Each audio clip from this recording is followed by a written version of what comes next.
今天体验的人生副本是：为了父母一句稳定，你把青春耗在考编路上。22岁，你大学毕业，拖着一个灰色行李箱回到县城。客运站门口的水泥地被太阳晒得发白，你爸骑着那辆用了10几年的电动车来接你。他一路没怎么说话，只在等红灯的时候回头问你，学校里有没有同学考上公务员？你说有几个，你爸点点头，说还是那个稳定。你妈晚上炒了一盘青椒肉丝，肉片切得很薄，她把最大的一块夹到你碗里，说外面的工作不靠谱，先考个编，家里养你1、2年没问题。你当时觉得1、2年很短，像一场稍微长一点的寒假。23岁，你第一次参加省考，考点在市里的第7中学。清晨6点半，你和几百个年轻人挤在校门口，手里攥着透明文件袋，里面是身份证、准考证和2支2B 铅笔。你前面的女生还在背常识，后面的男生小声念申论模板。铃声响起的时候，你突然有一种错觉，好像只要把这张卷子写完，人生就能重新开始。成绩出来那天，你离镜面差了4.6分，你盯着电脑屏幕看了很久，最后把网页关掉，去客厅倒水。你妈在看电视，问你怎么样，你说差一点，她说差一点说明有希望。那天晚上，你爸给你转了2000块钱，备注写着安心学。24岁，你搬到市图书馆附近，和另一个考编的男生合租，房间只有9平米，窗户对着一堵贴满空调外机的墙。每天早上8点，你准时坐在图书馆3楼靠消防通道的位置，桌上摆着行测5000题、申论范文和一个保温杯。你开始熟悉每一种题型的陷阱，也熟悉图书馆闭馆前保安用钥匙敲玻璃门的声音。同学聚会你很少去了，有人进了银行，有人去了深圳，有人开始晒工牌、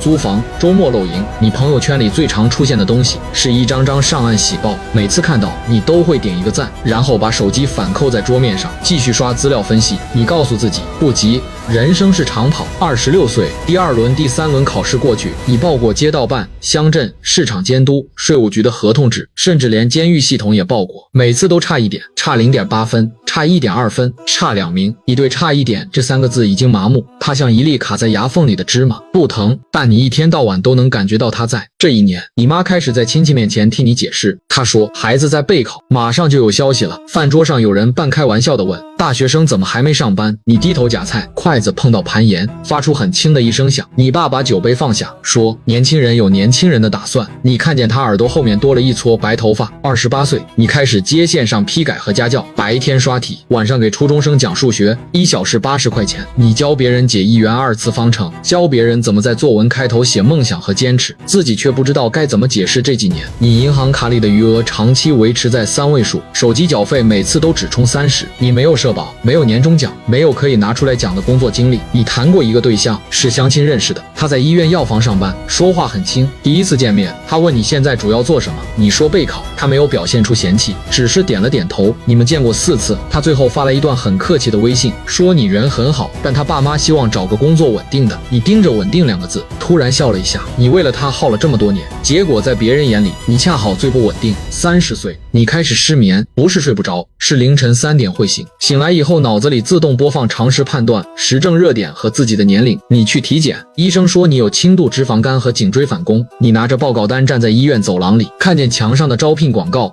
护士、保安、导诊，年龄要求35岁以下。那一刻，你第一次发现，35岁不是一个数字，是一道慢慢落下来的闸门。32岁，父母不再说养你没问题，不是他们变了，是家里真的开始吃力。你爸的货车换了1次离合器，花了4800。你妈的膝盖总疼，贴膏药贴到皮肤发红。你说要不我先找个工作。他们沉默了一会，你爸说再试1年吧，都坚持到这儿了。你听见这句话，心里没有感动，只有一种说不清的重，好像你们3个人合力推着一块石头，已经推到半山腰，谁都不敢先松手。34岁，你报了一个偏远乡镇岗位，限制专业，招1个人，报名人数43。你住在考点附近80元1晚的小旅馆，墙皮潮湿，床头插座松动。考试前1晚，你没有复习，只是坐在床边看窗外的路灯，楼下小卖部的冰柜一直嗡嗡响，像一台不会停的机器。你突然想起大学毕业那年，自己坐在回县城的大巴上，还以为未来很大，大到可以慢慢挑。35岁，你终于进面，又终于上岸，岗位在离家120公里的山区镇便民服务中心，工资到手3860，公积金不高，但有编制。公示名单出来那天，你妈在家族群里发了3遍截图，你爸晚上喝了2杯白酒，说这下好了，稳了。你去报道那天，镇政府门口的国旗被风吹得很慢，办公室里有一台老式打印机，纸张卡住时会发出刺耳的叫声。你的工作是接待群众，复印材料、盖章、填表。第1个月，你学会了怎么把这个不归我们管说得委婉一点，也学会了怎么在饭点前把窗口排队的人安抚住。你确实稳定了，每天早上7点20起床，8点半坐到工位，下午6点下班，周末偶尔值班，节假日有安排。你有了医保，有了公积金，有了别人介绍对象时可以说出口的身份。只是有时候下班后，你站在宿舍阳台上看山脚下零星亮起的灯，会突然想不起自己这10几年到底赢了什么。你没有大起大落，没有破产，也没有谁真正害